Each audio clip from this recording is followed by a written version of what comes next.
I'm here in Turkey. It's a stopover on our way to Athens, Greece. And we decided to spend the night here. It's very interesting because it's 40 degrees outside. I obviously did not come dressed for the proper attire. It's a cold front for them and everybody's freezing here. But behind me is a very iconic monument. It's a real mosque, the Blue Mosque. You've probably seen it in a lot of pictures and videos, tourist attractions that people come to visit here. And I've always wanted to come and visit Turkey, specifically Istanbul. It used to be called Constantinople. And if you've ever watched our videos about Bible prophecy, the book of Revelation, you know of my affinity for connecting Constantinople to Babylon the Great.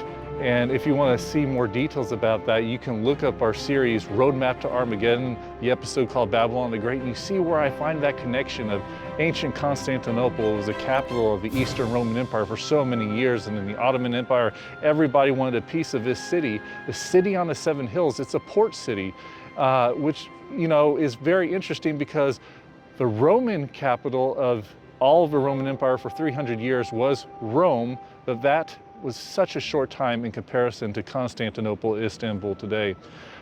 Behind me, you see a very interesting obelisk. It's an Egyptian monument that was taken in 1400, it was built in 1400 BC, but was taken by Emperor Theodosius around 390 AD here. And the question is, why would he want an Egyptian obelisk when he was the second Christian emperor of Rome? In fact, with this Edict of Thessaloniki, Theodosius outlawed all paganism in the Roman Empire.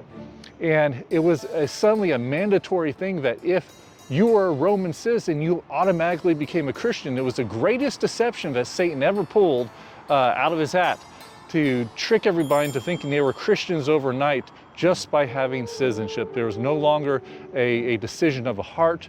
There was no longer a faith in Yeshua HaMashiach. And so the pagan monument, it's a very interesting thing to show that you have this obelisk that is a direct parallel to the minarets behind me, these prayer towers. Why are they all the same? Because these kind of monuments, these obelisks, were around from the beginning, the time of Nimrod, after the dispersion of Babel. They actually represented Nimrod's phallus. You got the terrible story about this false trinity of Nimrod, his wife Semiramis, and their son Tammuz, and how he was killed and his body was chopped up into pieces by his enemy. It's the same story of Osiris and Horus and Isis.